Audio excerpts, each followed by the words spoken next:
Hai sahabat Wellnessku, pada Jendela Wellnessku hari ini kita berada di area Cosmobuild 2023. Tepatnya pada seminar Asosiasi Spa Terapis Indonesia dan Asosiasi Spa Indonesia dengan judul Sustainability Through Natural Healing, Harmonizing Health and the Environment.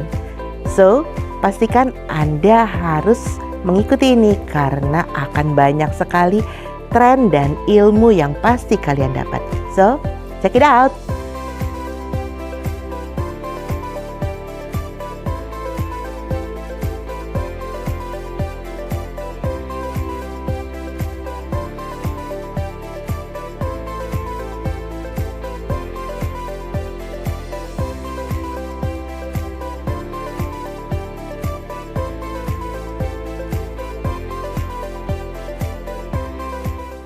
Oke, gak apa-apa Bu, tapi yang pasti kita tidak berlama-lama lagi. Kita akan langsung saja masuk ke materi dari Sustainability of Human Resource. Silakan Bu Leni. Berdiri atau duduk? Berdiri ya Bu, supaya lebih bersemangat.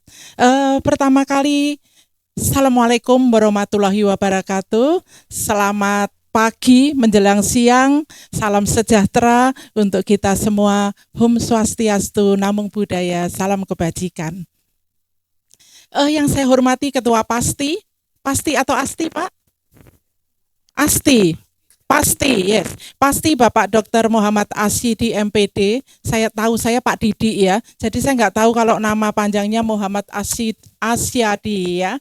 Kemudian juga Sekjen Pasti Ibu Wina Latifasari AMSSE, supaya nggak salah saya baca.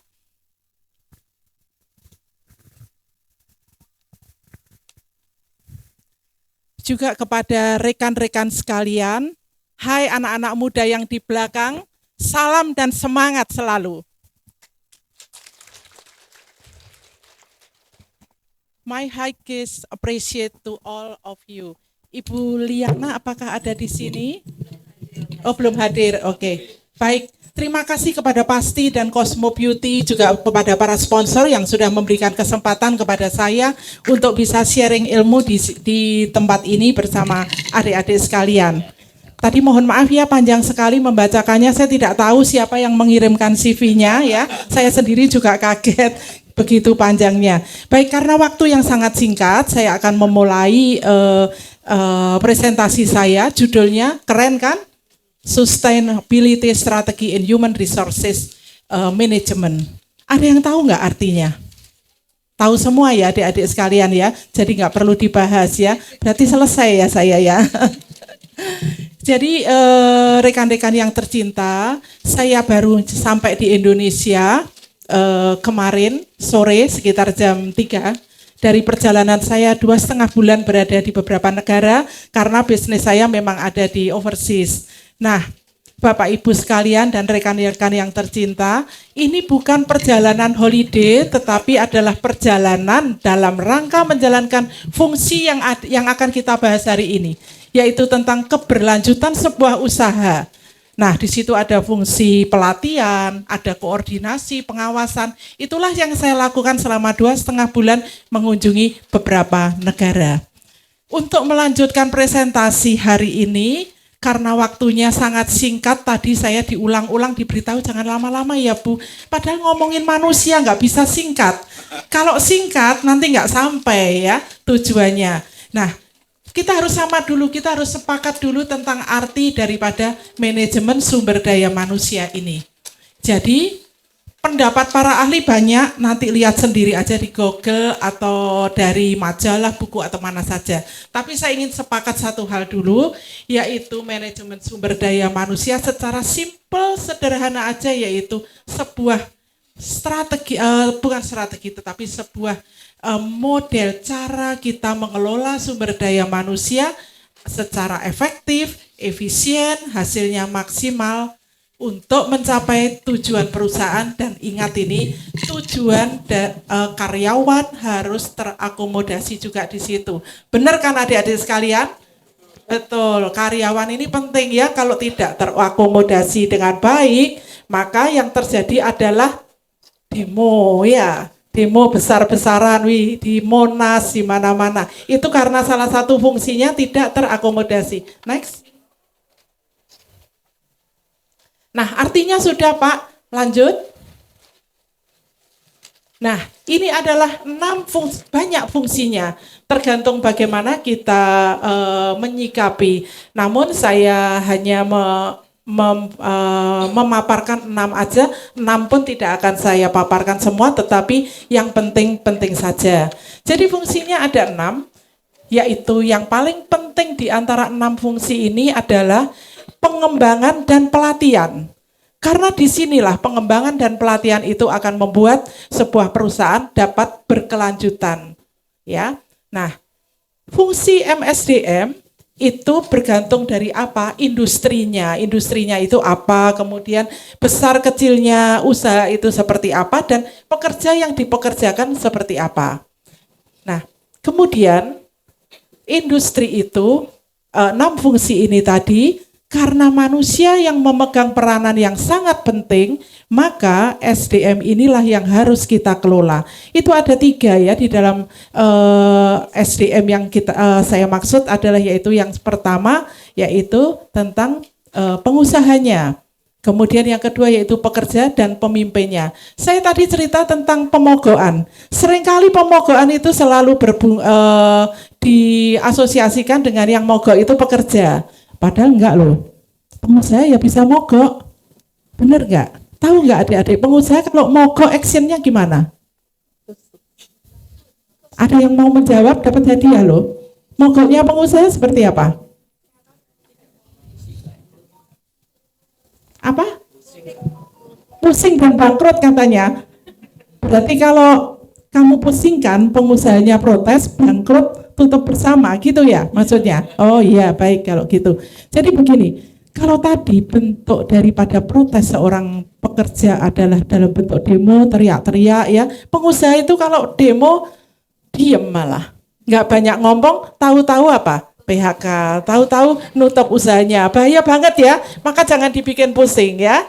Nah, next. Nah ini adalah kendalanya yaitu kadang-kadang di dalam menjalankan manajemen itu datanya itu tidak komplit. Orangnya sudah meninggal kena COVID, datanya masih ada terus di situ, ya. Atau karyawan yang baru, malah justru tidak ada di daftar karyawan. Itu juga menjadi kendala. Kemudian merekrut karyawan yang salah. Merekrut karyawan yang salah ini menjadi kendala yang sangat besar di perusahaan. Karena apa? Jikalau kita salah merekrut seseorang, fatallah akibatnya. Saya kasih contoh, seseorang yang biasanya kami asosiasi, itu pentingnya asosiasi seperti ASPI ya, kita itu punya asosiasi di mana karyawan-karyawan yang bermasalah, itu biasanya menjadi perhatian dari perusahaan dan akan di-share. Karena itu harus hati-hati, jadi jangan sampai melakukan sesuatu yang merugikan perusahaan. Karena akan menutup masa depan kalian karena kami punya asosiasi. Nah itulah pentingnya ASPI dan asosiasi yang lain. Kemudian juga job desk-nya tidak lengkap. Orangnya hebat yang direkrut luar biasa, tetapi job desk-nya nggak lengkap. Sehingga yang bersangkutan tidak dapat bekerja sesuai dengan harapan perusahaan. Lalu kemudian juga pelatihan yang tidak maksimal, terbatas waktunya. Adik-adik harus bangga ya yang menjadi terapis ya. Terapis itu menjadi rebutan loh. Bukan cuma di Indonesia, di dunia. Benar ya Pak Didi? Nah, untuk mencari seorang terapis saat ini itu sulitnya minta ampun. Sehingga jumlah yang sedikit, permintaan banyak mengakibatkan apa? Jadi jual mahal dong ya. Kalau enggak begitu, kalau tidak, artinya karena kebutuhannya banyak, maka harus persyaratannya dipenuhi. Namun kita harus ingat bahwa pelatihan itu menjadi kunci pokok keberhasilan sebuah perusahaan. Karena jumlahnya sedikit dan cepet-cepetan harus segera dikirim, maka yang terjadi apa? Pelatihannya jadi singkat, tidak tersertifikasi. Ketika sampai di tempat pekerjaan, ini menjadi masalah besar. Juga dari itu tadi dari segi perusahaan. Dari segi terapis juga sama. Terapisnya kadang-kadang pengennya cepat-cepat kerja. Bu, jangan training lama-lama, nggak usah pakai sertifikasi, karena kita itu maunya cepat kerja. Nah, apa yang terjadi? Kita sama dengan menurunkan prestasi sebuah perusahaan. Ya kalau di Indonesia, bagaimana kalau di luar negeri? Citra nama baik Indonesia tercemar hanya karena terapis yang tidak tersertifikasi. Nah, selanjutnya yaitu PP yang tidak terupdate. PP-nya kuno, sudah tahun 2007 sampai sekarang dipakai terus, contoh ya. Itu tidak bisa karena sekarang dunia sudah berubah dengan dahsyatnya. Sistem IT, cara pemasaran, bagaimana teknik spa, semuanya sudah berubah. Next. Pentingnya menerapkan MSDM ya. MSDM itu penting banget untuk diterapkan. Mengapa? Ini dia alasannya. Ada MSDM merupakan faktor kunci keberhasilan perusahaan dan macam-macam. Namun saya menyoroti yang F, yaitu MSDM ini akan berpengaruh terhadap terhadap kepuasan pelanggan dan karyawan yang akhirnya perusahaan bisa bertahan lama. Nah, perusahaan ini bisa bertahan lama tadi hubungannya juga dengan pelatihan tadi. Karena itu salah satu di antara MSDM yang harus dilakukan dan penting adalah tentang pelatihan. Contohnya perusahaan bertahan lama yaitu contohnya ya kalau perusahaan spa gitu ya. Ada 2 nama besar di Indonesia kan, nggak boleh nyebut brand tapi semua sudah tahu kan. Di belakang saya juga ada salah satu anunya ya, tokohnya ya, begitu ya, alumni. Alumninya ada, pemiliknya ada di sini semua. Tapi saya tidak boleh menyebutkan namanya ya. Dua spa besar itu. Mengapa mereka bisa bertahan sampai hari ini? Pasti mereka menjalankan MSDM. Kemudian kalau yang suka makan, Kentucky pasti tahu semua kan? Kentucky Fried Chicken. Sampai, oh ya mbaknya langsung jawabannya keras ya. Penggemarnya Kentucky ya mbak? Iya katanya ya. Jadi mereka bertahan itu karena punya MSDM yang sangat bagus. Ya, jadi sangat-sangat amat penting. Jadi bukan cuma penting namun sangat amat penting. Kemudian MSDM ini ada satu faktor yang akan berpengaruh tadi yaitu tentang pelatihan, di mana di situ di dalamnya ada yang kita sebut sebagai continuing professional development. Di slide nomor 7. Jadi ini continuing professional development. Apa itu? Di bawah itu tulisannya proses pengembangan profesionalisme yang direncanakan dan dijalankan oleh industri itu sendiri secara terus-menerus berkelanjutan sepanjang masa selama orang tersebut berkarier. Maksudnya adik-adik dicari yang gampang aja ya, kalau hafalan begitu sangat sulit ya. Jadi di dalam SMSDM itu ada namanya pelatihan dan salah satu di antaranya yang terpenting yaitu ini. Ini dilanjutkan, itu adalah kesadaran pribadi untuk mau belajar sehingga perusahaan maupun dirimu sendiri itu diuntungkan. Karena apa? Kalau kamu mau terus belajar secara kontinu, maka yang untung itu sebetulnya bukan cuma perusahaan kamu sendiri. Mengapa? Profesionalismenya terus diasah. Sehingga dengan demikian, jangan pernah malas untuk belajar. Dan ini sampai kapan? Sampai mati. Saya sudah tua, Pak. Berapa usia saya? Ada yang bisa menebak usia saya? 70. Oke. Siapa lagi? 80 mungkin? Berapa? 25 sama 70 itu bedanya banyak, Mbak. Kalau aku 17 Mbak. tahun, Bu. 17 tahun ya. Macam-macam kan ya.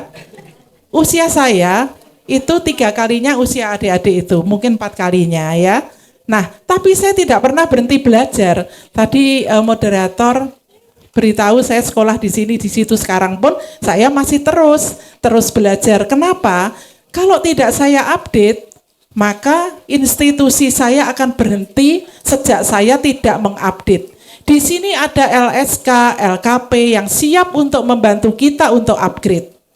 Nah, itulah pentingnya adik-adik, harus dari diri sendiri itu ada keinginan untuk belajar. Saya nanti akan, di akhir saya akan, kalau tadi ada demo jamu, ada demo apalagi healing ya Pak. SDM itu jarang loh yang demo, tapi hari ini saya mau demo. Bukan demo protes ya, tapi demo tentang SDM, tentang sharingnya. Jadi nanti tolong Bu Naning saya dikasih waktu walaupun loh kurang 5 menit katanya. Saya itu ngebut karena apa? Belum semuanya tersampaikan begitu. Sudah diberitahu kurang 5 menit ya. Oke, next.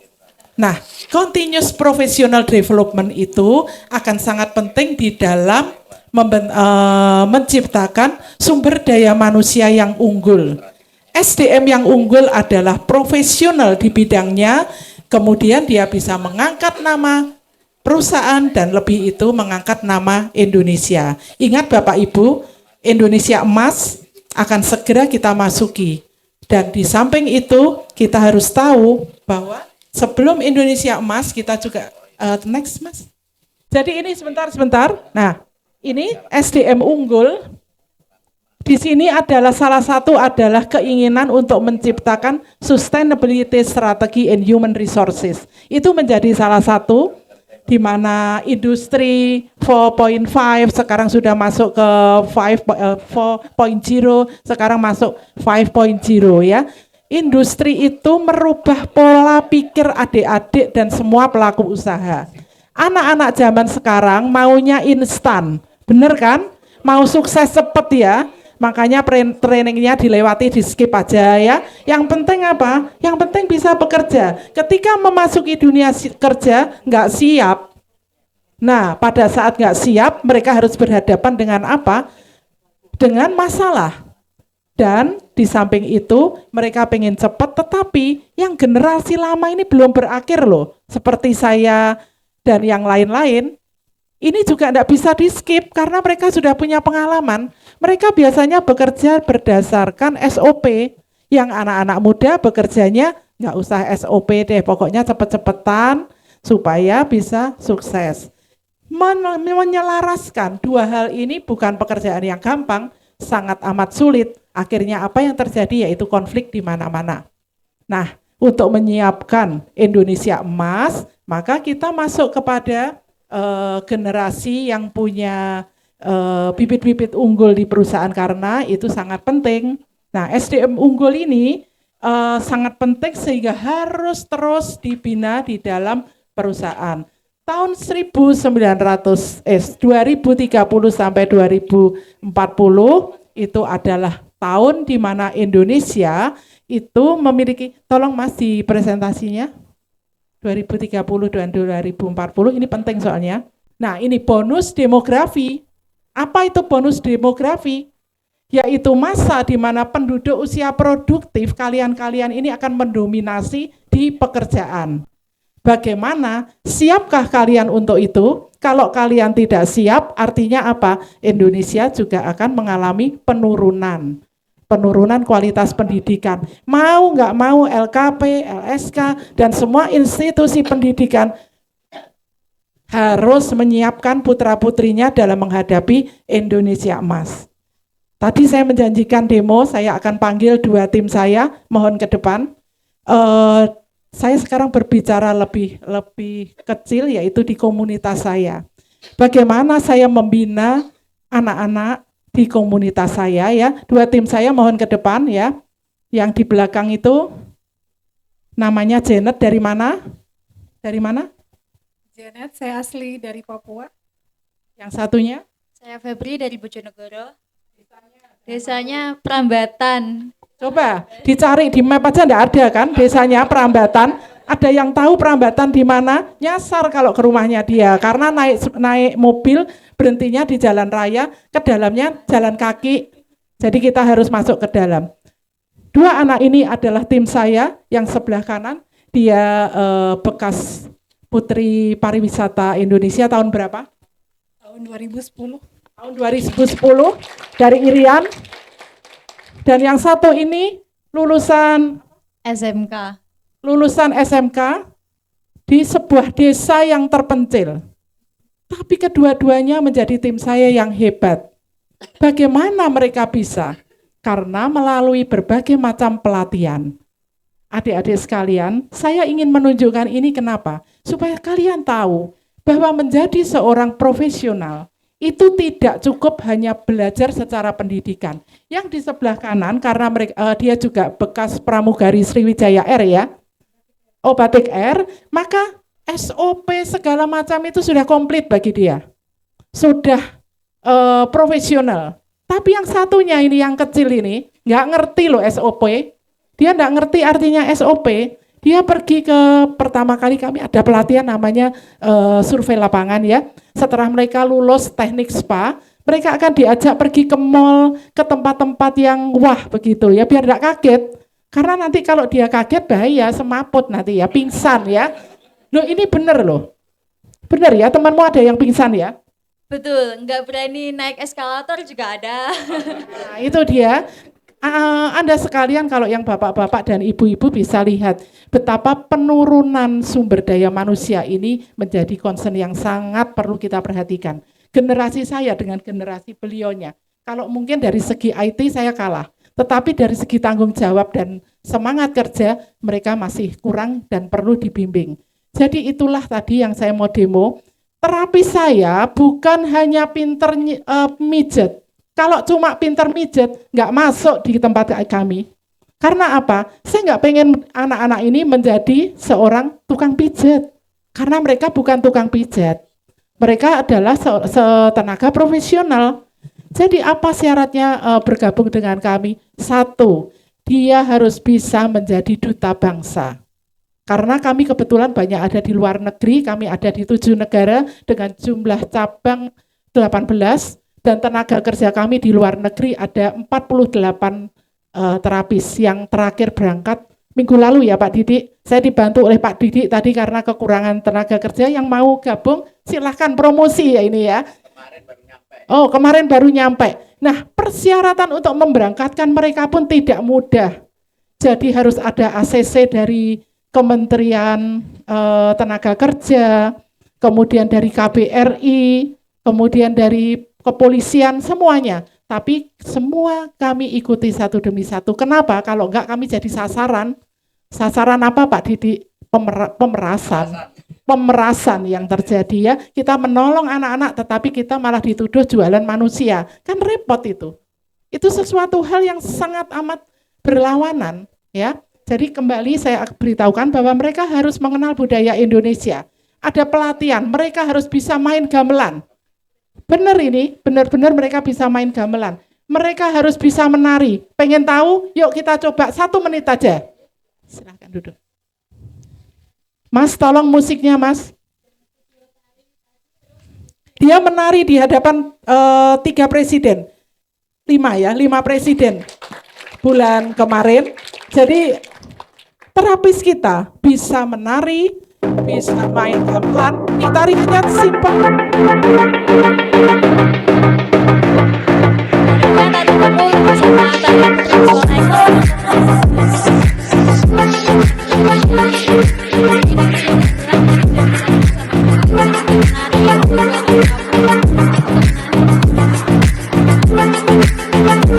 Lagunya bukan yang ini ya Pak.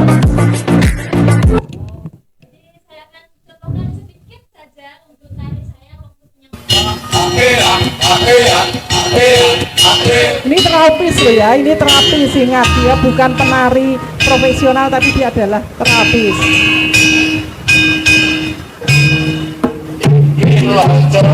Hari ini menggambarkan sebuah yayasan mampet yang ada di Indonesia bahwa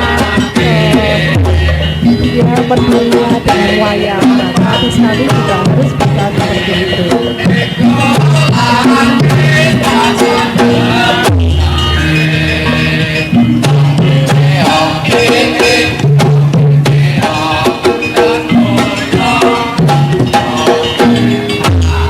Oke, cukup karena waktu harus bisa lagi ya.